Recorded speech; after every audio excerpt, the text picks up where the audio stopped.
Nagluto ang mga taga-Bugwe ng 140 lechon o inihaw na baboy, bukod sa mga lutong gulay at kakanin, gamit ang uling na gawa sa briquette na hindi nakakasira sa kapaligiran, noong ika-4 na Agri Festival ngayong Abril 25.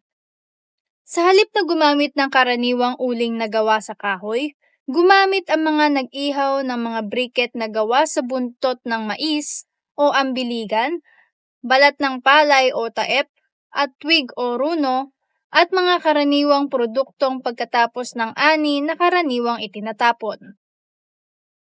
Ang Minanga Este Fisher Folks Association at ang Bugwe Diversified Farmers Agriculture Cooperative ang gumawa ng mga briquette. Ang paggamit ng uling na gawa sa briquette sa pag-ihaw ay ligtas sa kapaligiran at mahusay, ayon kay Mayor Licerio Antiporda III ng Bugwe sa isang talumpati sa naturang piyesta.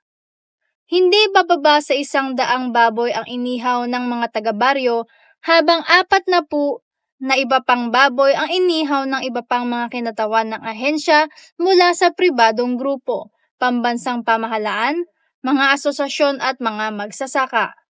Ang taunang kapistahan ay sinimulan upang itaguyod ang mga produktong agrikultural sa bayan.